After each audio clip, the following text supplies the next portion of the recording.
அறம்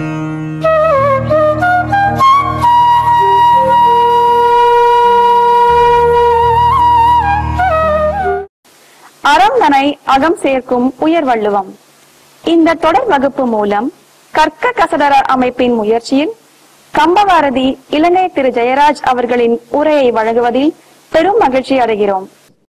உயர் வள்ளுவம், வள்ளுவ நிர்வாகம் 249வது வகுப்பிற்கு உங்கள் அனைவரையும் அன்புடன் வரவேற்கின்றோம். எல்லாம் வல்ல இறைவனுடைய திருவடிகளை என்னுடைய மனமொழிமைகளால் போற்றி பணிகின்றேன். அறநெறியை வகுத்து தந்து நாம் எல்லாம் உய்யும் பொருட்டு நூலாக்கி தந்த வள்ளுவக் கடவுளார் திருவடிகளை உச்சியிலும் உளத்திலும் பொருத்தி மகிழ்வெய்துகிறேன். வள்ளுவருடைய ஆழம் மிகுந்த குரல்களுக்கு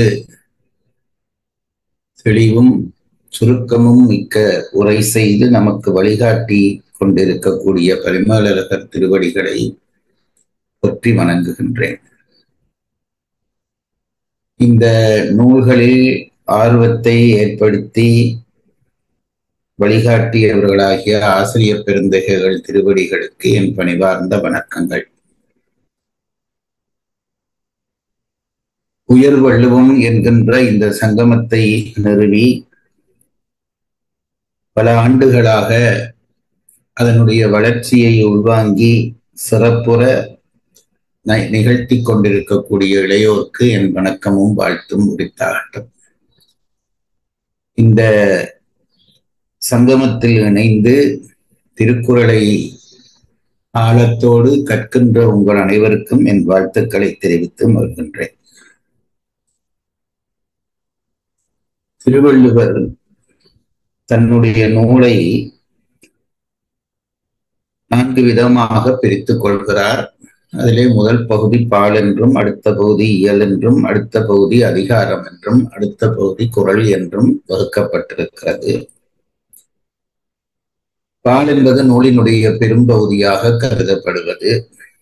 அந்த பெரும்பகுதிக்குள்ளே அடங்கிய அதற்கடுத்த பெரும்பகுதிகளை இயல் என்கிறோம். அதற்குள்ளே அடங்கிய அதற்கடுத்த பெரும்பகுதிகளை அதிகாரங்கள் என்கிறோம். நிறைவாக ஒவ்வொரு அதிகாரத்துக்குள்ளேயும் 10 குறள் என்று அடுக்கி 133 அதிகாரங்களை அமைத்து 1330 குறள்களை கொண்டு தன்னுடைய நூலை திருவள்ளுவர் ஆக்கி தந்திருக்கிறார். நம்முடைய மூதாதையர்களாலே சொல்லப்பட்டதாகிய பொருளார்த்தங்கள் என்கின்ற அறம்பொருள் இன்பம் வீடு என்பதான அந்த 4 விடயங்கள் பற்றியும் பேசுவதுதான் வள்ளுவருடைய நோக்கமாக இருக்கிறது. அந்த 4 விடயங்களையும் சொல்வது அவருடைய நோக்கமாக இருந்தாலும் பால் என்று பிரிக்கின்ற பொழுது அவர் அறம் பொருள் இன்பம் என்று முப்பாலாகத்தான் தன்னுடைய நூலை பிரித்து வைத்திருக்கிறார் என்பதையும் நாம் கண்டிருக்கிறோம். வீடு என்ற பகுதியை சொல்லாததற்கு மற்றவர்கள் சொல்வது போல அது பற்றி வள்ளுவருக்கு தெளிவிருக்கவில்லை என்று மற்றவர்கள் சொல்வது போன்ற கருத்து பிழையான கருத்து என்று சொல்லி உண்மையிலே சிந்தையும் மொழியும் செல்லாத அந்த வீடு பற்றி வரையறுத்து பேச முடியாது என்றபடியால் தான் அதற்கு தனிப்பால் அமைக்காமல் அதே நேரத்திலே அறத்துப்பாலுக்குள்ளே வருகின்றதாகிய துறவரவியல் அந்த வீட்டை விளங்கச் செய்கின்ற காரணமாக இருக்கிற ஒரு பகுதி என்பதையும் பரிமேலழகர் நமக்கு எடுத்து காட்டுகிறார். அந்த வகையிலே முப்பால் என்கின்ற அந்த பகுதி மிக முக்கியமான பகுதிகளாக கருதப்படுகிறது. அதிலே அறத்துப்பால் முதலாவதாகவும், பொருட்பால் 2வதாகவும், காமத்துப்பால் 3வதாகவுமாக வைக்கப்பட்டிருக்கிறது. அந்த வரிசைக்கான காரணத்தையும் பரிமேலழகர் சொல்லுகிறார். அறம் என்பது இம்மை மறுமை வீடு என்கின்ற 3 இன்பங்களையும் தரவல்லது. பொருள் இன்மை மறுமை பயன்களை தரவல்லது. காமம் இன்மை பயனை மட்டும் தரவல்லது என்றபடியால் அதனுடைய பெருமதி நோக்கி இந்த 3 வரிசை இந்த வரிசைகளை அமைக்கப்பட்டது என்று பரிமேலழகர் நமக்கு எடுத்துரைக்கிறார். அதிலே நாங்கள் அறத்துப்பாலை ஓரளவு கடந்து வந்திருக்கிறோம். அறத்துப்பால் 4 இயல்களை கொண்டிருக்கிறது. பாயிரவியல், இல்லறவியல், துறவரவியல், ஊழியல் என்று அந்த 4 இயலும் அமைக்கப்பட்டிருக்கின்றன. உண்மையிலே 4 இயலாக அறத்துப்பால் பிரிக்கப்பட்டிருந்தாலும் அதிலே 2 இயல்கள் தான் அறத்துப்பாலாக அமைக்கப்படுகின்றன அல்லது கருதப்படுகின்றன. இல்லறம், துறவரம் என்ற 2மே அறத்துப்பாலாக உண்மையிலே கருதப்பட வேண்டிய ஒன்றாக இருக்கிறது. முதலாவதாக வருகின்றதாகிய அந்த பாயிரவியலும் நிறைவாக வருகிற ஊழியலும் வேறு நோக்கத்துக்காக அமைக்கப்பட்டவை. பாயிரவியல் என்பது தமிழ் நூல் வரிசை செய்கின்றவர்கள் யாரானாலும் நூலினுடைய அடிப்படை செய்தியை சுருக்கமாக சொல்வதாக வைக்கக்கூடிய அந்த பாயிரவியல் என்பது இன்றைக்கு முன்னுரை, முகவுரை, தந்துரை என்று பல உரைகளாக சொல்லப்படுகின்றன. இந்த நூல் நாம் ஏன் படிக்க வேண்டும் என்பதற்கான விளக்கமாக இந்த பாயிரம் அமைகிறது. இல்லாவிட்டால் முழு நூலும் கற்றுத்தான் இந்த நூல் என்ன சொல்கிறது என்று தெரிந்து கொள்ள வேண்டி வரும். அப்படி முழு நூலும் கற்று தெரிந்து கொள்வதிலே என்ன கஷ்டம் என்று கேட்டால், சில வேளைகளிலே நமக்கு அந்த நூல் சொல்லுகிற கருத்து தேவையில்லாததாக இருந்தால் வீணாக நூல் படித்து காலத்தை வீணாக்க தேவையில்லை என்பதால் தான் பாயிரத்தை சுருக்கமாக அந்த நூலினுடைய அடிப்படை செய்தியை சொல்வதாக அமைத்திருக்கிறார்கள். அமைக்கிற வழக்கம். அந்த வழக்கத்தின்படி திருவள்ளுவரும் பாயிரவியல் என்று ஒரு இயலை அமைத்து அதிலே 4 அதிகாரங்களை வைக்கிறார். அந்த 4 அதிகாரங்களிலே முதலாவது அதிகாரம் கடவுள் வாழ்த்து, அடுத்தது வான் சிறப்பு, அடுத்தது நீத்தார் பெருமை, அடுத்தது அரண் வலியுறுத்தல் என்று 4 அதிகாரங்கள் அமைக்கப்பட்டிருக்கின்றன. கடவுள் வாழ்த்து முன்னாலே வைக்கப்பட்டதற்கான காரணத்தை நாம் புரிந்து கொள்ள முடிகிறது. இந்த உலகை படைத்தவன் இறைவன். ஆகவே அவன் அன்றி இந்த உலகத்திலே ஏதும் நடவாது என்ற காரணத்தினாலே இறைவனுடைய பெருமையை உணர்வதற்கும் அவனை வழிபாடு செய்கிற முறைமையை நாம் அறிந்து கொள்வதற்கும் வழிபாடு செய்யாத பட்சத்திலே வரக்கூடிய தீமைகளை தெரிந்து கொள்வதற்குமாக அந்த முதல் அதிகாரம் அமைக்கப்படுகிறது.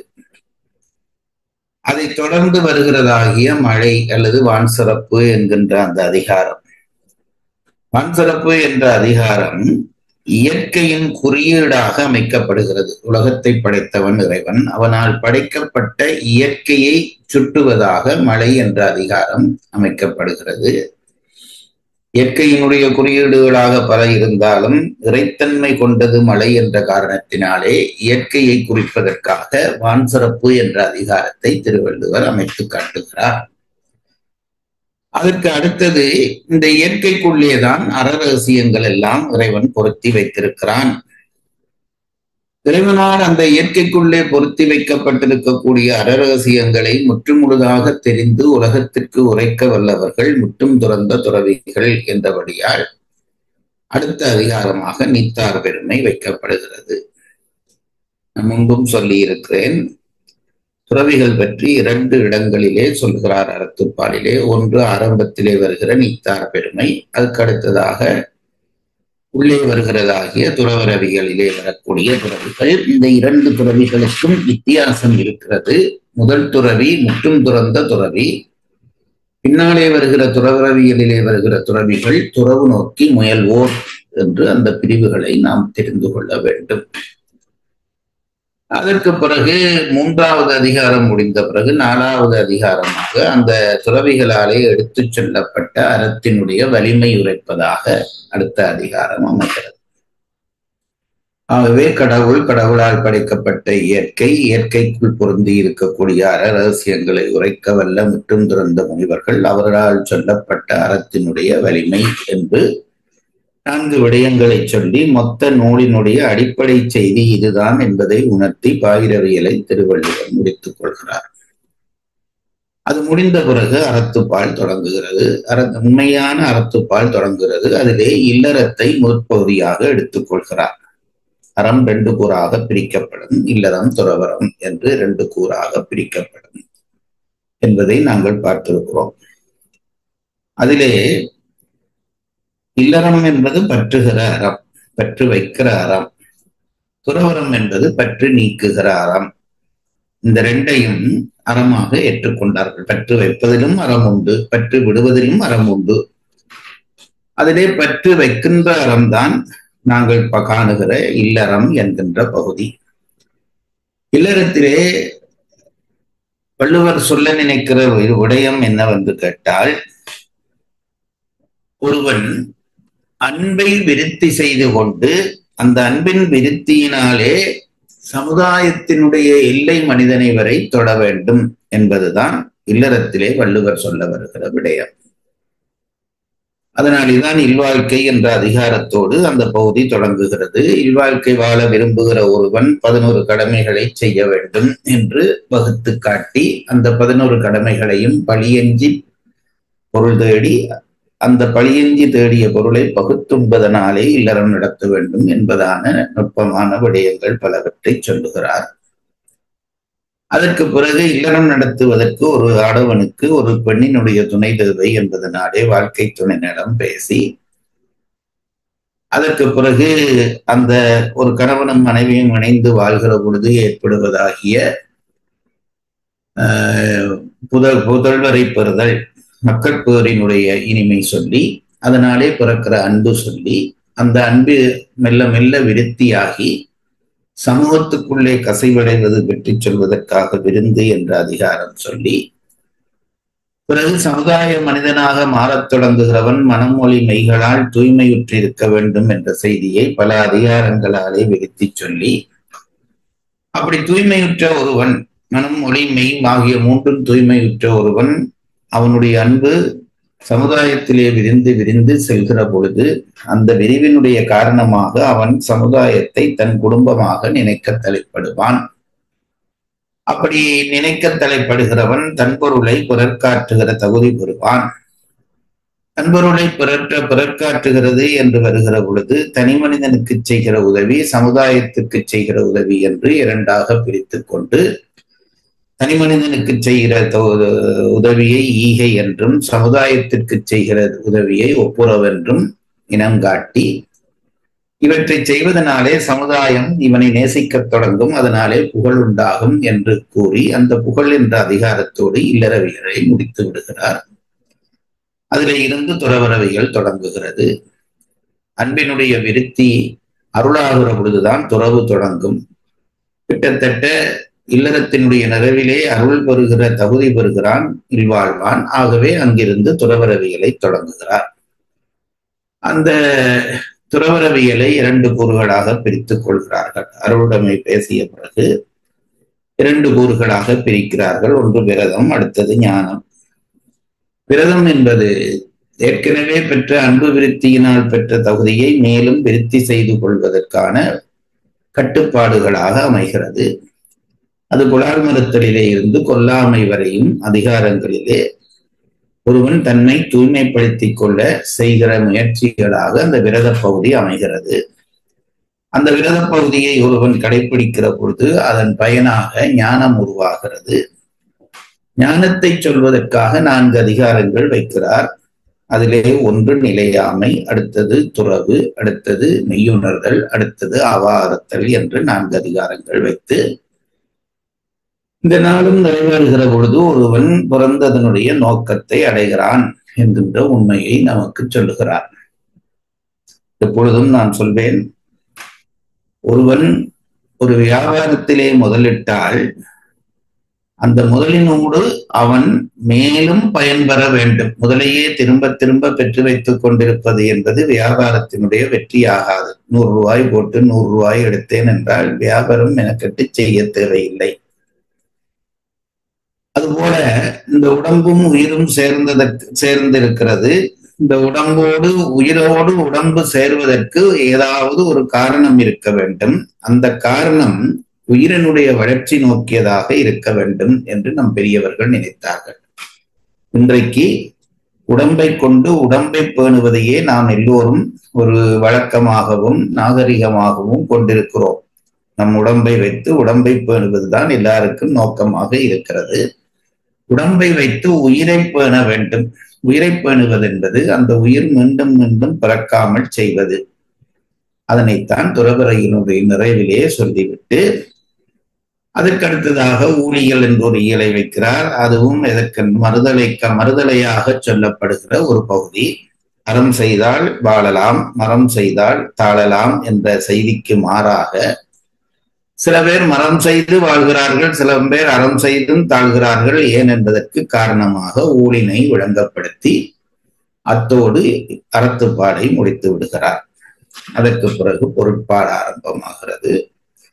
பொருட்பாடு என்பதிலே பொருள் வரவுக்கான நிர்வாக விவரம் பற்றி திருவள்ளுவர் விரிவாக சொல்லுகிறார். அதிலே அந்த நிர்வாகத்தை நடத்துகிறவன் என்கின்ற பொழுது அதிலே தலையாயவனாக அந்த நிர்வாகத்தினுடைய தலைவன் கருதப்படுகிறான். அந்த நிர்வாகத்தினுடைய தலைவனாலே நிர்வாகம் நடத்தப்படும். அதற்கு 6 அங்கங்கள் துணை செய்ய தேவைப்படும். படைகுடி கூலமற்ற நட்பு அரண் என்கின்ற அந்த 6 அரணும் பெற்றவன் தான் சிறந்த நிர்வாகியாக இருப்பான் என்று சொல்லி அரசனுக்குரிய கடமைகள், அதாவது நிர்வாக தலைவனுக்கு இருக்க வேண்டிய தகுதிகள், கடமைகள், அவன் கடைபிடிக்க வேண்டிய செயற்பாடுகள் என்பவற்றை எல்லாம் அந்த பகுதியிலே விரிவித்து சொல்லுகிறார். அரசியல் என்ற பகுதியிலே விரித்து சொல்கிறார். அடுத்ததாக அங்கவியல் ஆரம்பமாகிறது. அங்கவியலிலே 6 அங்கங்கள் பற்றி விவரம் சொல்ல வேண்டும். நாம் முன்னமே படித்ததாகிய படைகுடி கூலமற்ற நட்பு அரண் என்பதிலே அந்த வரிசை நிர்வாக ஒழுங்கின்படி வைக்கப்பட்டதல்ல, பாட்டோசையின்படி வைக்கப்பட்டது. அதனாலே எந்த அங்கத்திற்கு முதலிடம் கொடுக்க வேண்டும் என்று தெரிந்து அங்கவியலிலே முதலாவதாக அமைச்சு என்கின்ற அங்கம் பற்றி விரிவாக 10 அதிகாரத்திலேயோ 11 அதிகாரத்திலே சொல்லுகிறார். அதிலே ஒரு அமைச்சனுக்கு இருக்க வேண்டிய தகுதி, அவன் என்னென்ன செய்ய வேண்டும், அவனுடைய வல்லமை எப்படிப்பட்டதாக இருக்க வேண்டும் என்பது பற்றிய விவரங்களை எல்லாம் தொகுத்து சொல்லிவிட்டு 2வது அங்கத்துக்கு வருகிறார். அமைச்சு என்ற அங்கத்திற்கு அடுத்ததாக அரசனுக்கு சமமாக இருப்பவன் அல்லது கிட்டத்தட்ட சமமாக இருக்கிறவன் அமைச்சன். அந்த அரசனாலும் அமைச்சனாலும் கொண்டு நடத்தப்படுவதற்கு ஒரு நாடு வேண்டும். அதனாலே நாடு அடுத்த அங்கமாக கருதப்படுகிறது. அதனாலே அங்கவியலிலே அமைச்சனை பற்றி சொன்ன பிறகு நாடு பற்றி சொல்லத் தொடங்குகிறார். ஒரு அதிகாரம் நாடு பற்றி படிக்கிறார். அந்த அதிகாரத்திலே தான் நாங்கள் இப்பொழுது நிலை கொண்டு நிற்கிறோம்.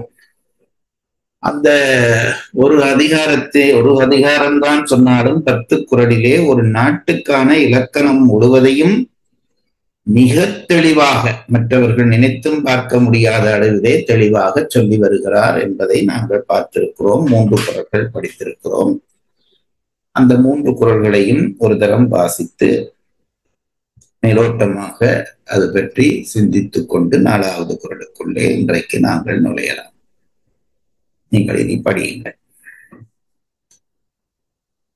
ஐயா அவர்களுக்கும் ஏனைய அன்பர்களுக்கும் இனிய வணக்கம். அதிகார எண் 74, அதிகார தலைப்பு நாடு. குறள் எண் 731. தள்ளா விளையுளும் தக்காரும் தாழ்விலா செல்வரும் சேர்வது நாடு. நாட்டுக்கு 3 லட்சணம் வேண்டும். அதிலே 1 தள்ளா விளையுள், அடுத்தது தக்கார், அடுத்தது தாழ்விலா செல்வர். 3 பேர்களை சேர்த்துக் கொள்கிறார். தள்ளா விளையுள் என்பது குன்றாத விளையுள், செய்ய செய்ய அதனுடைய பயன் விளைந்து கொண்டே இருக்கக்கூடியதாக ஒரு நாட்டிலே விளைச்சல் முதல் அவசியம் என்பதை சொல்வதற்காக தள்ளா விளையுள் என்கிறார். தள்ளா விளையுள் வந்தால் நாடு செல்வம் மிகும். செல்வம் மிகுந்தால் மனிதர்களுடைய ஒழுக்கம் குன்றும். ஆகவே அந்த ஒழுக்கம் குன்றாமல் மக்களை நெறிப்படுத்துகிறவர்களாகிய தக்கார் அதுக்கு அடுத்ததாக தேவை என்கிறார். தள்ளா விளையுள் முதல். அடுத்தது அந்த தள்ளா விளையினாலே மக்கள் பிழையான வழியிலே சென்று விடாமல் இருப்பதற்கு நெறிகாட்டுகிறதாகிய தக்கார். அடுத்தது தாழ்விலா செல்வர். தாழ்விலா செல்வர் என்பதற்கு பரிமள செய்கிற உரை விசேடமானது. எவ்வளவுதான் செலவழித்தாலும் குன்றாத செல்வத்தை கொண்டவர்களான செல்வர்கள், அதுதான் தாழ்விலா செல்வர்கள் என்று வகுத்து சொல்கிறார். இந்த 3 பகுதியும் இருந்தால் அதுதான் ஒரு நாட்டுக்கான லட்சணம் என்று நாட்டு லட்சணத்தை முதல் குறளிலே வகுத்து சொல்கிறார். அடுத்த குறள். குறள் எண் 732. பெரும்பொருளார் பெட்டக்கதாகி அருங்கேட்டால் ஆற்ற விளைவது நாடு. ஒரு நாட்டுக்கு பெரிய பொருள் வரவு இருக்க வேண்டும், அரிய கேடி இருக்க வேண்டும். அதாவது ஒரு நாட்டிலே பொருள் வரவு எப்பொழுதும் நிறைந்து இருக்க வேண்டும். அப்படி இருந்தால் என்ன நடக்கும் என்றால் மற்ற நாட்டவர்கள் இந்த நாட்டை விரும்ப ஆரம்பிப்பார்கள், விரும்பி வரவும் ஆரம்பிப்பார்கள், விரும்ப ஆரம்பிப்பார்கள். அதான் பெட்டத்ததாகி என்கிறார். பெட்டல் என்பது விரும்புதல் என்று நாங்கள் படித்திருக்கிறோம். அந்த நாட்டினுடைய பெரும் செல்வத்தால் மற்றவர்களாலே விரும்பப்படுகிற நாடாக அந்த நாடாய் இருக்க வேண்டும். அதே நேரத்திலே அந்த நாட்டிலே கேடு இல்லாமல் இருக்க வாய்ப்பில்லை.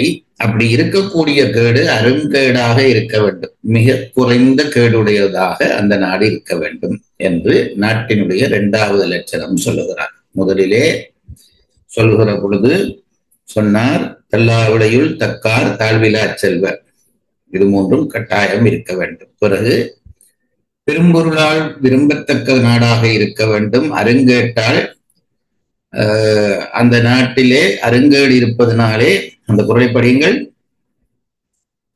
பெரும்பொருளார் பெட்டக்கதாகி அருங்கேட்டால் ஆற்ற விளைவது நாடு.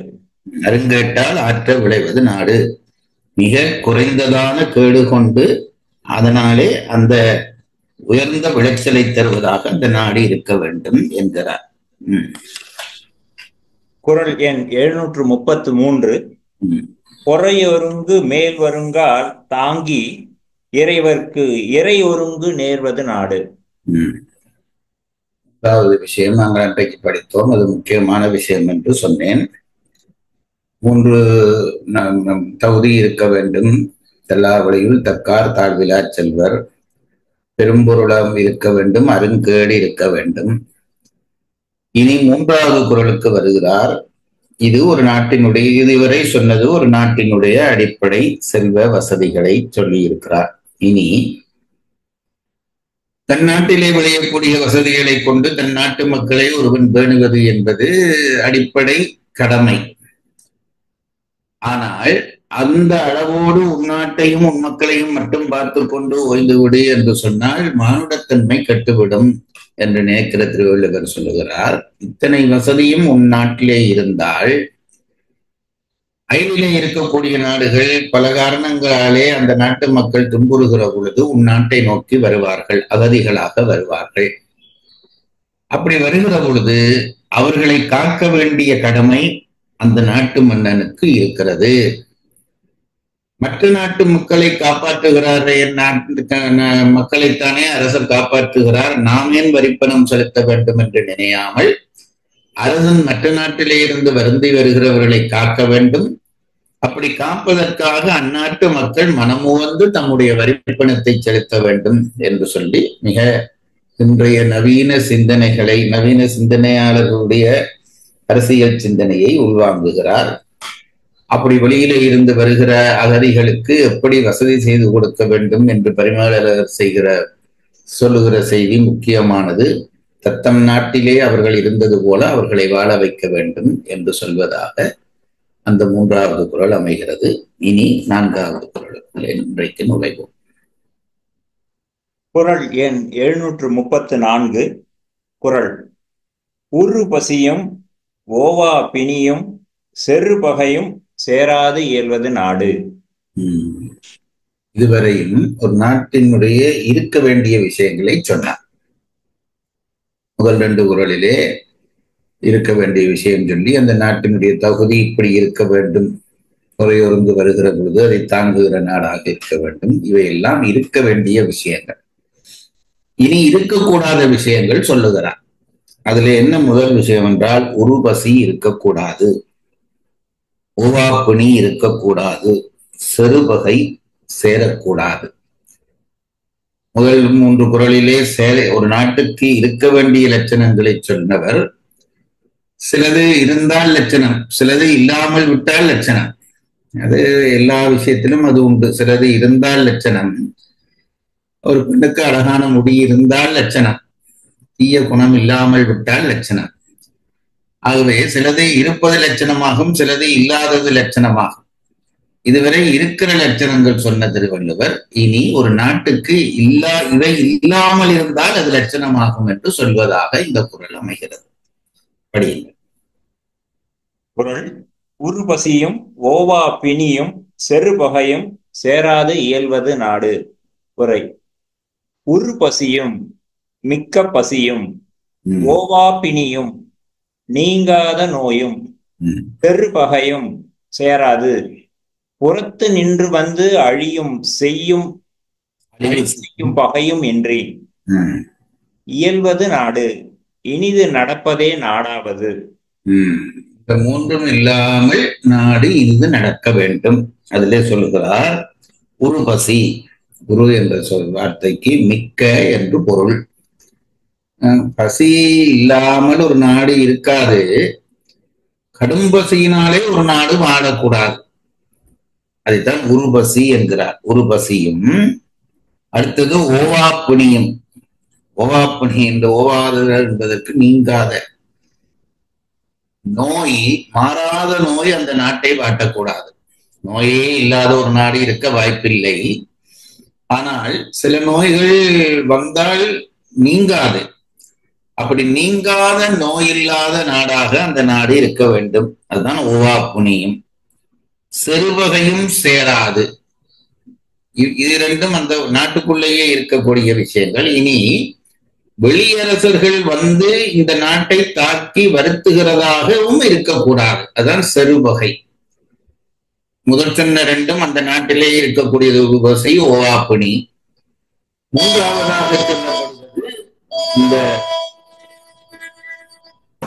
மூன்றாவதாக சொல்லப்படுவது வெளியிலே இருந்து வரக்கூடியதான தீமை. அதுதான் செருவகை என்கிறார். படிங்க. உறுபசியும் மிக்க பசியும் ஓவா பிணியும் நீங்காத நோயும் செருவகையும் சேராது புறத்து நின்று வந்து அழிவு செய்யும் பகையும் இன்றி இயல்வது நாடு. இனிது நடப்பதே நாடாவது.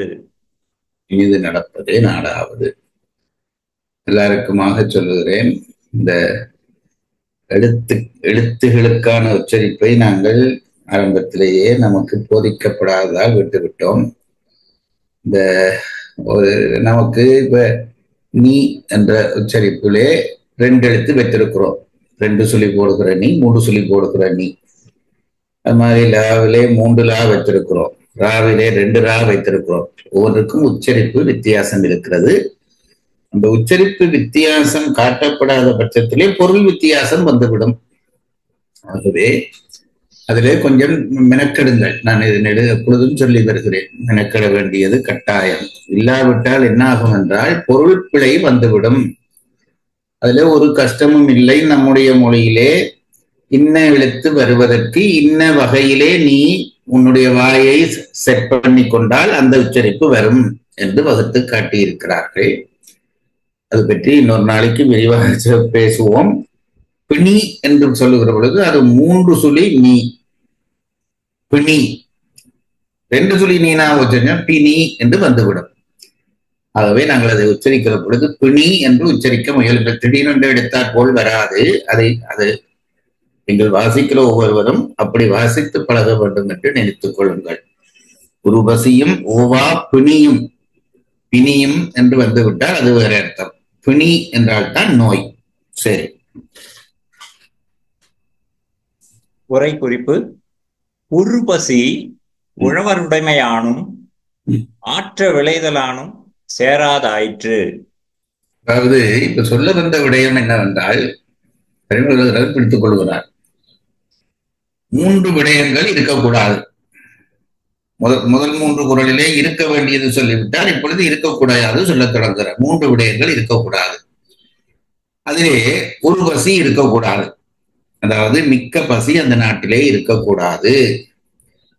என்ன செய்தால் அந்த அந்த பசி இல்லாமல் இருக்கும் என்பதற்கு பெருமாள் விளக்கம் சொல்லுகிறார்.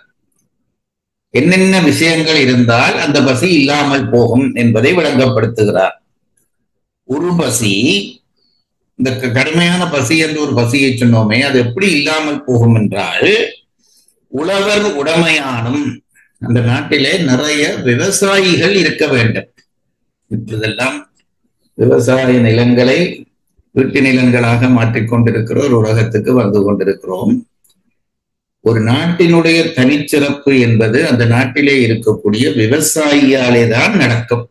நீங்கள் சொல்லலாம், விவசாய நிலத்தை விட்டு நல்ல பணத்துக்கு விட்டு அதில் தொழிற்சாலைகள் கட்டி தொழிற்சாலைகள் வர்ற பணத்தாலே நாங்கள் வெளிநாடுகளில் இருந்து எங்களுக்கான உணவை வருவித்துக் கொள்வோம் என்றால் அவன் தருமட்டும் வருவித்துக் கொள்ளலாம். ஒரு நாளைக்கு அவன் அதை நிறுத்தினால் நாடு பட்டினியிலே வாட வேண்டி வந்துவிடும்.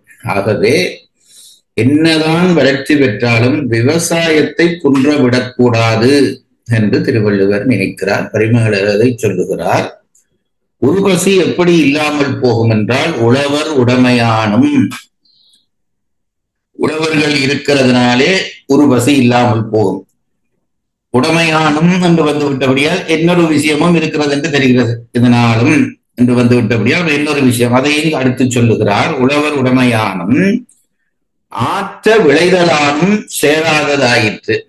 அதாவது ஆற்ற என்பது விவசாயத்தை செய்ய நல்ல விளைச்சல் தரக்கூடிய நாடாக அந்த நாட்டை ஆக்கி வைத்திருக்க வேண்டும். உங்களுக்கு தெரியுமோ இல்லையோ தெரியாது, நிலத்துக்கு உயிர் இருக்கிறது என்று நம் பெரியவர்கள் நம்பினார்கள். நிலத்துக்கு உயிர் இருக்கிறது, அது சடப்பொருளாக இருந்தாலும் ஏனென்றால் உயிர் ஒரு விதையை போட்டவுடனே அது விளைவித்து தருகிறது. விதை சும்மா இருந்தால் முளைப்பதில்லை, நிலத்திலே போட்டால்தான் முளைக்கிறது. அது ஆகவே அதற்கு ஒரு உயிரை வளர்க்கிற தன்மை இருக்கிறது. அதுதான் பாரதியார் சொல்லுகிற பொழுது, இந்த பெண் விடுதலை பற்றி பேசுகிற பொழுது சொல்லுகிறார், பெண்ணுக்கு கல்வி முதலியவை கொடுக்காமல் வைத்திருக்க கூடாது என்பதற்கு அவர் சொல்லுகிற நியாயங்களிலே ஒன்று, ஆண்கள் எவ்வளவுதான் அறிவாளிகளாக இருந்தால் ஒரு உயிர் பிறப்புக்கு அவனாலே கொடுக்கப்படுகிற விந்து அதுதான் வித்து. ஆனால் அதை வாங்கி விளைவித்து தருகிறவள் பெண். நிலத்தினுடைய எப்படி ஒரு வித்தினுடைய தன்மையாலே பயிருக்கு செழிப்பு வருமோ அதுபோல நிலத்தினுடைய தன்மையாலும் பயிருக்கு செழிப்பு வரும். ஆகவே இந்த நிலமாக இருக்கிற பெண்ணையும் கல்வி கற்று அறிவாளியாக ஆக்கி வைத்தால்தான் இந்த உலகம் சிறப்புறும் என்கிறார் பாரதியார். நிலத்தின் தன்மை பயிர்க்கு உளதாகுமாம், நீசத்தண்டும் மடமையும் கொண்டதாய் தளத்தில் மாண்புயர் மக்களை பெறுவது சாலவே அரிதாகும் ஒரு செய்தியாம். ஆகவே பெண்ணுக்கு நீ கல்வி கொடுக்காமல் வைத்து விட்டாயானால் அதனாலே வரக்கூடிய நஷ்டம் என்ன எப்படி இருக்கும் என்று கேட்டால், நல்லபடியாக நினைத்தாலும் கூட அந்த பெண்ணாகிய நிலம் செழித்த நிலமாக இல்லாவிட்டால் அந்த உயிர்கள் செழித்த உயிர்களாக வளராது என்கிறார் பாரதி. ஆகவே நம் பெரியவர்கள் சொன்ன முக்கியமான விஷயங்களிலே ஒன்று, நிலத்தை உயிர்ப்போடு வைத்துக் கொள்ள வேண்டும். அப்பொழுதுதான் அதிலே செய்யப்படுகிற விவசாயம் செழிக்கும். நாங்கள் மனித புத்தியின் காரணமாக இன்றைய உலகம் எப்படி போய்விட்டது என்றால், உடல் லாபம் வர வேண்டும். சின்ன வயதிலே நீங்கள் படித்த ஒரு கதை இருக்கும். ஒருவனுக்கு கடவுள் ஒரு தங்க முட்டை இடுகிற வார்த்தை கொடுத்தாராம். இந்த கதை நீங்கள் எல்லாரும் படித்திருப்பீர்கள். அவன் தவம் செய்த உடனே என்ன வேணும் என்று கேட்டோடனே இவன் இப்படி கேட்டான். சரி, இந்த தங்க முட்டை இடுகிற வார்த்தை என்று ஒரு வார்த்தை கொடுத்தால் அது ஒவ்வொரு நாளும் ஒரு தங்க முட்டை போட்டதான். இவன் தங்க முட்டையினுடைய பெருமதியை கொண்டு வித்து பார்த்தானாம். ஒரு நாளைக்கு ஒரு முட்டை தானே போடுகிறது, ஏன் இப்படி அதனுடைய வயிற்றை வெட்டி எல்லா முட்டையும் வெளியிலே எடுத்து விட்டால் நல்லதாயிற்று, தனக்கு பெரும் லாபம் பெறுமே என்று நினைத்து அந்த வார்த்தை பிடித்து வெட்டினானாம். அன்றையோடு அவனுக்கு வந்த அந்த ஒரு முட்டையும் இல்லாமல் போயிற்று என்று சின்ன வயசிலே இந்த பேராசை கூடாது என்பதற்கு காரணம் சொல்வார்கள். இதையெல்லாம் படித்த பிறகும் நாங்கள் என்ன செய்கிறோம், நிலத்தாய் அவர் நிலத்தை பெண் என்றே சொல்வார்கள். பின்னாலே ஒரு குரலை சொல்லுவார் திருவள்ளுவர், இளமென்று அசையி இருப்பாரை காணின் நிலமென்னும் நல்லால் நகும் என்பார். அதாவது எனக்கு வேலை ஒன்றும் இல்லை, நான் என்ன பண்ணுவேன், சோம்பலா இருக்கிறேன் என்று ஒருத்தனை இருக்கிறத பார்த்தால், நிலம் என்கின்ற பெண் நிலம் என்னும் நல்லால் என்றார். நிலம் சிரிக்குமா, பைத்தியக்காரன் நான் இருக்கிறேன், என்னை உழுது பயன்படாமல் நீ இப்படி சோர்ந்து இருக்கிறாய் என்று நிலம் சிரிக்கும் என்பார். ஆகவே நிலத்தினுடைய தன்மையை கெடுக்காமல் பார்க்க வேண்டியது ஒரு நாட்டினுடைய சிறப்புக்கு மிக முக்கியமானது என்கிறார். அதான் அது, அப்பதான் அந்த நாட்டிலே விவசாயியினுடைய கஷ்டத்துக்கேற்ப பயன் விளையும். இன்றைக்கு நாங்கள் என்ன செய்கிறோம், நிலத்தினுடைய பயன் முழுவதையும் உறிஞ்சிவிட வேண்டும் என்பதற்காக நவீன உரங்கள் முதலியவற்றை எல்லாம் அள்ளி கொட்டி, இன்றைக்குத்தான் பிறகு பிற்காலத்தில் இவ்வளவு நாளும் அள்ளி கொட்டி இப்பொழுதுதான் உணர்கிறார்கள், உணர்ந்த பிறகும் அதை நிறுத்த முடியவில்லை. அதனால என்ன ஆயிற்று என்றால், இந்த செயற்கை உரங்கள் எல்லாம் போட்டு நிலத்தினுடைய தன்மையை மாசுபடுத்தி விட்டோம். அப்படி மாசுபடுத்தாமல் இருந்தால் நிலம் தன்னால் தரக்கூடியதை தந்து கொண்டு இருக்கும். ஆகவே உழவன் வேண்டும், விளைவிக்க விளைகிற நிலம் வேண்டும். இது ரெண்டும் இருந்தால் உருவசி இல்லாமல் போகும் என்கிறார் பரிமேலழகர் சொல்கிறார். உருவசியும் ஓவாப்பிணியும் சிறுபகையும் சேராதிருப்பது நாடு என்று சொன்னதிலே உருவசி இல்லாமல் போக வேண்டுமானால் உழவர்கள் தொகை எப்பொழுதும் இருக்க வேண்டும். ஒரு நாட்டிலே விவசாயிகளுடைய தொகை குறைந்தால் அந்த நாட்டிலே என்றைக்கோ ஒரு நாளைக்கு பசி வரப்போகிறது என்று அர்த்தம். இரண்டாவது, அவன் விளைவிக்கிற நிலம் தூய நிலமாக இருக்க வேண்டும்.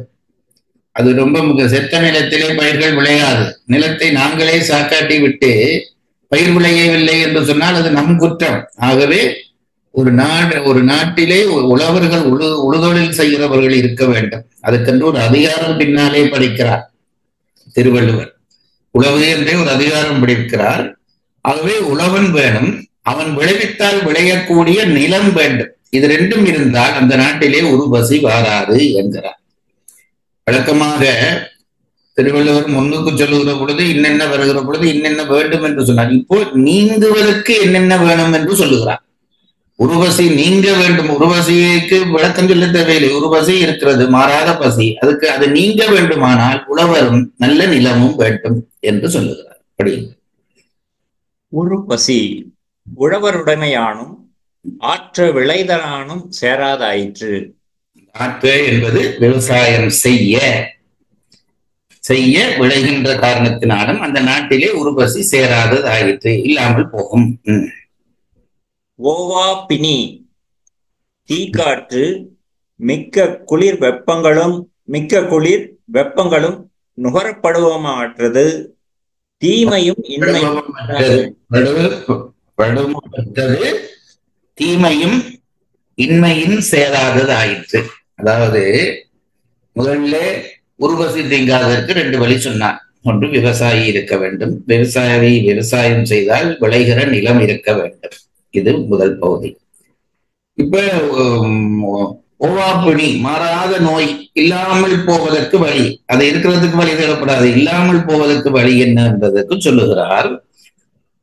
நிரந்தரமான நோய் இல்லாத நாடாக அந்த நாடு இருக்க வேண்டும் என்றால் அதற்கு என்ன செய்ய வேண்டும் என்றால், தீக்காற்று, காற்றை அசுத்தப்படுத்தக்கூடாது. இயற்கை பற்றி எவ்வளவு பெரியவர்கள் சிந்தித்திருக்கிறார்கள் பாருங்கள். காற்றை அசுத்தப்படுத்தினால் மனிதனுக்கு 3 விஷயங்கள் அவசியம். ஒன்று, அவனுடைய மூச்சு. இரண்டாவது, அவனுக்கு குடிப்பதற்கு தண்ணீர். மூன்றாவது, உண்பதற்கு உணவு. இது 3ம் அவசியம். இதிலே உணவில்லாமல் ஒரு சில நாட்கள் கழிக்கலாம். நீர் இல்லாமல் அதை விட குறைந்த நாட்கள் தான் கழிக்க முடியும். காற்றில்லாமல் போய்விட்டால் அந்த அளவிலே ஒரு சில மணித்தியாலங்களிலேயே ஒருவனுடைய ஆயுள் முடிந்து போய்விடும். இது நாம் எல்லாரும் அறிந்த விஷயம். ஆகவே சுத்தம் எங்கே தொடங்கப்பட வேண்டும் என்றால் காற்றிலே சுத்தம் தொடங்கப்பட வேண்டும். நாங்கள் அதை பற்றி அதிகம் சிந்திப்பதே இல்லை. காற்று ஆகாயம் நிறைய காற்று இருக்கிறது, அது பயன் செய்யும் என்றால் கடவுள் சுத்தமான காற்றை தான் நமக்கு தந்தார். அதை நாம் அசுத்தப்படுத்த கூடாது. இன்றைக்கு காற்றை அசுத்தப்படுத்துவதற்கென்று எத்தனையோ வழிகள் செய்துவிட்டு பிறகு கவலைப்படுகிறோம். ஓசோன் என்கின்ற ஆகாயத்தின் மேலே இருக்கிற அந்த காவல் படையிலே ஓட்டைகள் விழுந்து விட்டது என்கிறார்கள். ஏனென்று கேட்டால் நாம் பாவிக்கிற குளிர்சாதன பெட்டி, ஏசி இவற்றினாலே வரக்கூடிய அந்த பகுதியிலே இருந்து ஓசோனிலே ஓட்டை விழுந்து விட்டது. அதனாலே என்ன ஆகும் என்றால் சூரியனுடைய தீய கிரகங்கள் உள்ளே வரும் கிரணங்கள். அதிலே கவனித்து பாருங்கள், கடவுள் அப்படி வரும் என்று தெரிந்து ஒரு காவலும் செய்து நம் பூமியை சுற்றி ஒரு படை செய்து வைத்திருந்தார். அதை நாம் உடைக்கிறோம். உடைத்து விட்டால் அதனாலே வரக்கூடிய கிரணங்களினாலே கேன்சர் போன்ற பெருநோய்கள் வரும் என்று இன்றைக்கு சொல்லுகிறார்கள். உடைத்து விட்டு சொல்லுகிறார்கள். அதனாலே அவர் என்ன சொல்லுகிறார் என்றால், முதலில் நமக்கு அத்தியாவசியமான தேவையாகிய அந்த காற்றிலே தீமை இல்லாத காற்று இருக்கத்தக்கதாக பார்த்து கொள்ள வேண்டும். அதற்கு மிக முக்கியமானது பாருங்கள், தப்பித்தவரை காற்று அசுத்தமாகி விட்டாலும் அதை சுத்தப்படுத்துவதற்கென்று கடவுள் நமக்கு கருவிகள் தந்திருக்கிறார். சுத்தப்படுத்துவதற்கென்று கருவிகள். என்ன கருவிகள் என்றால் மரங்கள். மரங்களை ஒரு நாடு நிறைய உண்டாக்கி வைத்தோமானால் காற்று அசுத்தமானாலும் மரம் அந்த அசுத்த காற்றை தான் வாங்கி கொண்டு சுத்த காற்றை எங்களுக்கு தரும். கடவுளுடைய படைப்பு ரகசியத்தை நினைத்து பார்த்தால் ஆச்சரியமாக இருக்கிறது. நாங்கள் ஆக்சிஜன் சுவாசிக்கிறோம். கடவுள் நினைத்திருந்தால் மரங்களும் ஆக்சிஜன் தான் சுவாசிக்க வேண்டும் என்று வைத்திருக்கலாம். கடவுள் நினைக்கிறார், பாவம் இவங்கள் வாழட்டும் என்பதற்காக மரங்களை கார்பன் டை ஆக்சைடை சுவாசிக்கும்படி வைக்கிறார். அப்போ அது என்ன செய்கிறது? நாம் விடுகிற அசுத்த காற்றை அது குடித்து விட்டு பிறகு சுத்த காற்றை அது தருகிறது. அப்போ இயற்கையிலேயே காற்றை சுத்தப்படுத்துகிற ஒரு ஒழுங்கு செய்து வைத்திருக்கிறார். நாங்கள் என்ன செய்கிறோம்? மரங்களை எல்லாம் வெட்டி தள்ளுகிறோம். வீட்டுக்கு ஒரு விருட்சம் கூட இன்றைக்கு இல்லை. மனிதர்கள் தான் பெரும்பாலும் மரங்களாக வீடுகளுக்குள்ளே நிற்கிறார்கள். ஒரு வீட்டிலே நான் எப்பொழுதும் சொல்லுகிறேன், ஒரு வீடு உங்களுக்கு வந்து ஒரு வீடு இருந்தால், இப்போ இந்த பிளாட்ஸ் கட்ட தொடங்கினோமோ அதுக்கு பிறகு வீடு அது கிட்டத்தட்ட குருவிக்கூடு தான் நமக்கென்று அதுக்குள்ளே ஒரு பயிர் வளர்க்க வாய்ப்பில்லை, ஒரு உயிர் வளர்க்க வாய்ப்பில்லை. இப்படித்தான் இன்றைக்கு வாழ்ந்தோம். அதனாலே நமக்கும் அதுதான் விருப்பம். நான் தனியே வாழ்ந்தால் போதும், இதெல்லாம் வாழ தேவையில்லை. பயிர் உனக்கு உதவி செய்கிறது, ஆகவே அதை நீ வளர்க்க வேண்டும். எத்தனையோ உயிர்கள் எங்களுக்கு உதவி செய்கின்றன, அவற்றை நாம் வளர்க்க வேண்டும். இதெல்லாம் நீக்கிவிட்டு நான் வாழ்வேன் என்று வாழ்ந்தால் என்றைக்கோ ஒரு நாளைக்கு இயற்கை நம் முகத்திலே அறையும். அதை மறந்து போகாதீர்கள். சொந்தமாக நிலத்தோடு இருக்கிற வீடுடையவர்கள் உங்களிலே இருந்தால் கட்டாயம் ஒரு 10 பயிராவது உங்களுடைய நிலத்திலே இருக்க வேண்டும். பெரும்பயன் விளைவிக்க தேவையில்லை. ஏதாவது ஒரு பயன், ஒரு சின்ன ஒரு மாமரம் இருக்கலாம், ஒரு தென்னை மரம் இருக்கலாம், ஏதோ ஒரு நீங்கள் தான் அவ்வளவும் சாப்பிட வேணும் என்றும் இல்லை. நான் முந்தைய வகுப்புகளிலே சொல்லி இருக்கிறேன். ஒரு மாமரம் இருந்தால் நாங்கள் என்ன பண்ணுவது? அந்த மாமரம் காய்த்தால் முழு பழத்தையும் குடிக்க விடுவோம். அது ஒரு மிகத்தவர மாட்டிலே பால் இருந்தால் முழு பாலையும் கறந்து விடுவோம். நம்முடைய சுயநலம். மாடே தனக்கு மிஞ்சின பாலை மனிதர்கள் அனுபவிக்கட்டும் என்று வைத்திருக்கிறது. நாங்கள் அறிவுள்ளவர்கள் அந்த பாலிலே ஒரு பகுதி மற்றவர்களுக்கு போக வேண்டும், அந்த கன்று குடிக்கட்டும் என்று நினைக்க வேண்டும். மாமரத்திலே பழங்கள் கொடுங்குவதானால் ஒரு நாளில் ஒரு பகுதி பழத்தையாவது மரத்திலே விட வேண்டும். அது குருவி சாப்பிட வேண்டும், கிளிகள் சாப்பிட வேண்டும். அப்பதான் அது வீட்டுக்கு அது மற்ற ஜீவன்கள் வந்து போகும். இதையெல்லாம் நாம் வழக்கமாக்கி கொள்ள வேண்டும். விருட்சங்களை உருவாக்கி வைக்க வேண்டும். சின்ன சின்ன உயிர்களை நாம் பேணி வளர்க்க வேண்டும். வீட்டிலே வளர்க்கக்கூடிய பிராணிகள் என்று இருக்கின்றன. இதையெல்லாம் செய்ய வேண்டும். இதை செய்வதற்காகத்தான் இறைவன் ஒரு அமைப்பை நமக்கு தந்திருக்கிறான். அதை மறந்து போகாதீர்கள். ஆகவே நாம் சுவாசிக்கிற காற்று சுத்தமாக இருந்தால் நோய் வருவது அரைவாசி தடுக்கப்படும். அப்போ காற்று சுத்தமாக வேணும் என்றால் நாம் இருக்கக்கூடிய இடங்கள், இப்போ நான் ரொம்ப கெட்டித்தனமாக ஒரு இடத்திலே 30 வீடு என்று கட்டினால் 30 வீட்டு சுவாசம், 30 வீட்டு காற்று, அந்த அசுத்த காற்றை அதை சுத்தப்படுத்துறதுக்கு ஒரு மரம் விருட்சம் இருக்காது. நாங்களே குடித்து நாங்களே தயவு செய்து நான் சொல்வேன், வீடு என்று ஒன்று வாங்குவதாக இருந்தால் ஒரு சின்ன நிலத்துண்டோவாவது வீடு வாங்குங்கள். இந்த பிளட்ஸ் வீடு வாங்க வேண்டாம். பிளட்ஸ் கட்டுகிறவர்கள் என்னை மன்னிப்பார்களாக. சொந்த வீடு என்று இருந்தால் அதிலே நிலம் இருக்க வேண்டும். அந்த நிலத்திலே 4 உயிர் வாழ வேண்டும். 4 பயிரும் உயிர் தானே. அவற்றை எல்லாம் உண்டாக்கி வைத்திருந்தோமானால் காற்று சுத்தமாகும். காற்று சுத்தமாகிவிட்டால் நோயினுடைய அரைவாசி இல்லாமல் போகும். இன்றைக்கு நான் இதை கொஞ்சம் கூடுதலாக பேசுகிறேன் போல எனக்கு தெரியல, தான் அல்லது உங்களுக்கு மனதிலே பதிய வேண்டும் என்பதற்காகத்தான் இதை பேசுகிறேன். இன்றைக்கு காற்றை அசுத்தப்படுத்துவதற்கு கருவிகள் நிறைய கண்டுபிடித்து விட்டோம். அதாவது வாகனங்கள் தேவைப்படுகின்றன.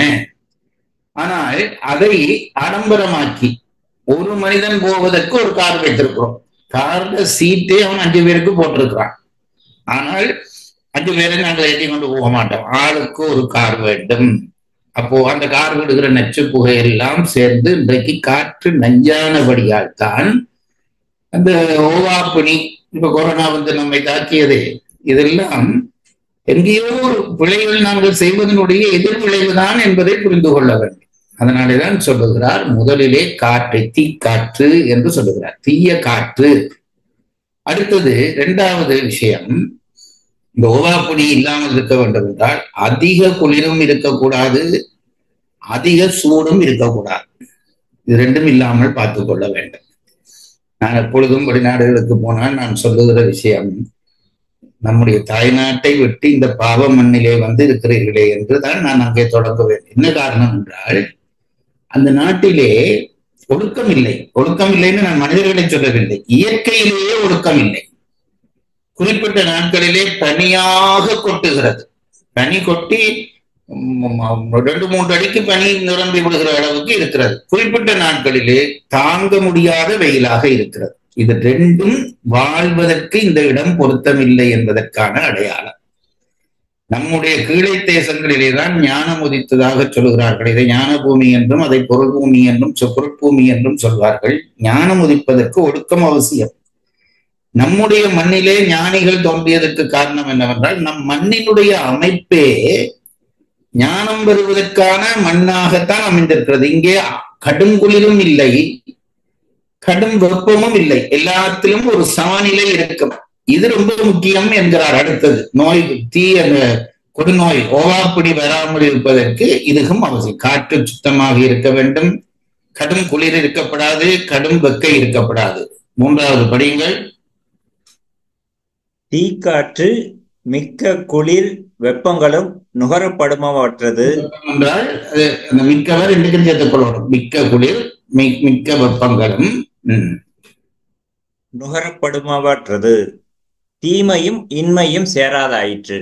நுகரப்படுமற்றது, தீமையும் இன்மையும் சேராதாயிற்று. அதாவது 2 விஷயம். நுகரப்படுவது என்றால் நாங்கள் சாப்பிடுவது, அனுபவிக்கிறது, சாப்பிடுகிற விஷயங்களிலே தீமை இருக்கக்கூடாது, இன்மையும் இருக்கக்கூடாது.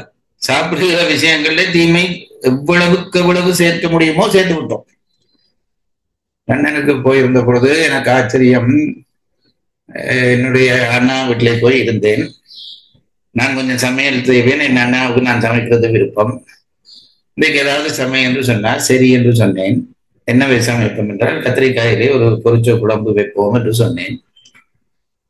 ரொம்ப சந்தோஷப்பட்டு கத்திரிக்காய் கொண்டு தருவான்னு கேட்டார். கொண்டு வந்தது தான் நான் ஒரு 10 கத்திரிக்காய் கொண்டு வந்து தருவார் என்று பார்த்தால், ஒரு கத்திரிக்காய் அது கிட்டத்தட்ட என்னுடைய சைஸ்ல இருக்கிறது. இவ்வளவு பெரிய கத்திரிக்காய், பாதி கத்திரிக்காய் வெட்டினா போதும் ஒரு வீட்டுக்கு சமைக்கிறதுக்கு. இயற்கை இல்லை, அதை பார்த்த உடனேயே தெரிகிறது அது அதனுடைய இயற்கை இல்லை. என்னவோ செய்து வீங்க வைத்திருக்கிறோம், அதுதான் அங்க இருக்கிறது.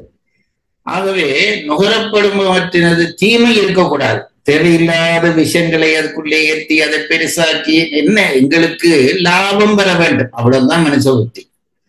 ஒரு கத்திரிக்காயிலே ஒரு தோட்டம் செய்த பயன் பெற வேண்டும். அது எப்படி வரும்? இயற்கை இல்லை. அப்படி அதை ஏற்றி ஏற்றி வைத்து விட்டு அதனுடைய நஞ்சேற்றி வைத்து விட்டோம் உணவிலே. அதான் நுகரப்படுவது என்றால் உண்பது, குடிப்பது முதலியவற்றிலே விஷம் ஏற்றக்கூடாது. அடுத்தது இன்மையும், அதுக்காக அது இல்லாமலும் இருக்கக்கூடாது. கத்திரிக்காய் 5 கிலோ கத்திரிக்காய் 1 கிலோவும் இருக்கக்கூடாது. கத்திரிக்காய் 50 கத்திரிக்காயை போட்டாலும் 1/2 கிலோ வர்ற கத்திரிக்காயாவும் இருக்கக்கூடாது. இது 2ம் இல்லாமல் பார்த்து கொள்ள வேண்டும். இருந்தால் அந்த நாட்டிலே ஓவாப்பிணி வராது.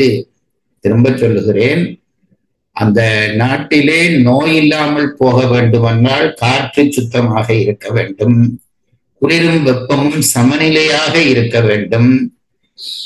உண்ணுகிற விஷயங்களிலே நஞ்சேறாமல் பார்த்து கொள்ள வேண்டும். அது உண்ணுகிற விஷயங்கள் இல்லாமல் போகாமலும் பார்த்து கொள்ள வேண்டும்.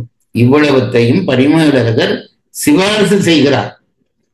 திருவள்ளுவர் ஓவாப்பணி என்று சொன்னதற்கு பரிமேலழகர் செய்கிற சிபாரிசு. இவற்றினாலே நோய் வராமல் பார்த்துக் கொள்ளலாம் என்கிறார். அப்படிங்கள். ஓவா பிணி தீக்காற்று மிக்க குளிர் வெப்பங்களும் நுகரப்படுமவற்றது தீமையும் இன்மையும் சேராதாயிற்று. இன்மையும் சேராத ஆயிற்று. இந்த நீங்க எல்லாருக்குமாக சொல்லுகிறேன், வாசிக்கிறதுக்கு உங்களுக்கு சொல்றேன். இந்த பிணி நான் சொன்னேன், அது மாறுவது கஷ்டமாக இருக்கிறது தெரிகிறது. ஒன்றும் இல்லை, சோம ஒரு தடவை நீங்கள் இப்ப வேண்டாம் சொல்லுவேன். இந்த நாக்கு இந்த முன்பக்கத்துக்கு வந்தால் இந்த நீங்கள் சொல்ற நீமது பிணி இப்ப நாக்கு வருது பிணி. இந்த முன்பல்லிலே வந்து நாக்கு, இதையே நாக்கு கொஞ்சம் உள்ளுக்கு தள்ளுங்கள், பிணி. மேல் அன்னத்திலே நாக்க உள்ளுக்கு தள்ளிட்டா மூன்று சொல்லினா வந்துவிடும். நுனியில வந்தால் பிணி என்று வரும். அது ஒரு திருத்தத்துக்காக சொல்லி இப்ப உடனே திருத்த வேண்டாம். ஆனால் நீங்கள் எல்லாருக்குமாகத்தான் சொல்லுகிறேன். உச்சரிக்கிற பொழுது பிணிதானே வருகிறது, பிணி வருகிறது இல்லை என்றால் பிணிக்கு நாக்கு உள்ளுக்கு கொண்டு போங்க. உள்ளுக்கு கொண்டு போனால் பிணி தானாக வரும். சரி. செருபகை அரசன் ஆற்றலும் நிலைப்படையும் அடவியும் அரணும் உடைமையின் சேராதாயிற்று. அது இப்போ ஒவ்வொன்றும் இது வரக்கூடாது. அதாவது உருபசி வராமல் இருப்பதற்கு என்ன செய்ய வேண்டும், ஓவாப்புணி வராமல் இருப்பதற்கு என்ன செய்ய வேண்டும் ரெண்டும் சொல்லிவிட்டார். இப்ப இனி செருவகை சேராமல் இருப்பது, வெளியில இருந்து இவ்வளவும் சரி காப்பாற்றி விட்டோம், காத்த சுத்தமாக்கி விட்டோம். பசி வராமல் இருப்பதற்கு விவசாயியும் நிலத்தையும் சுத்தமா வச்சிருக்கிறோம். நோய் வராமல் இருப்பதற்கு காற்று சுத்தமாக இருக்கிறது. அப்போ இவ்வளவும் வந்தால் அந்த நாடு இன்பமா இருக்கணும். இல்லையே, எதிரியில இருக்கிற பகைவன் உள்ளே சில எதிரே வருவானே, அவனை அப்படி காப்பாற்ற வேண்டும். அதையும் காப்பாற்றினால் தானே அது நாடாகும். ஆகவே பகைவன் வராமல் இருப்பதற்கான வழிகள் சொல்லுகிறார். பகை வராமல் இருக்க வேண்டுமானால் சொல்லுங்கள். செருபகை அரசன் ஆற்றலும்.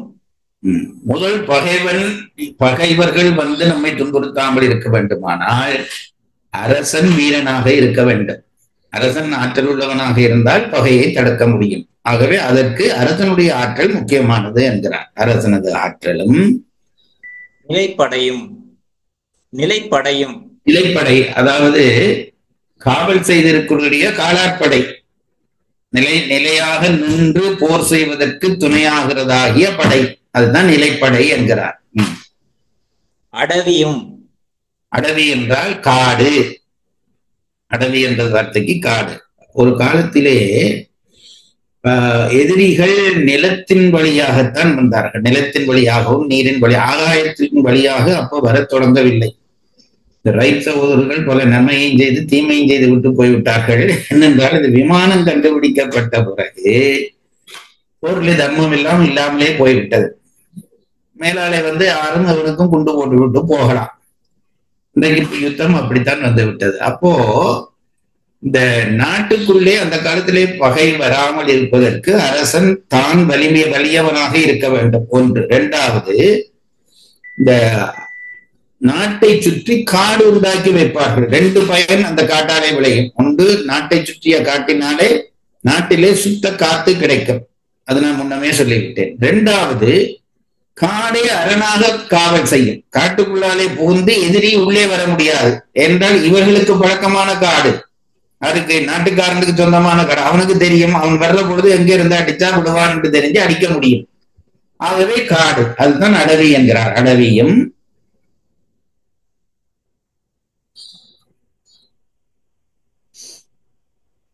அவருடைய தொடர்புல ஏதோ பிரச்சனை வந்திருக்குன்னு நினைக்கிறேன்.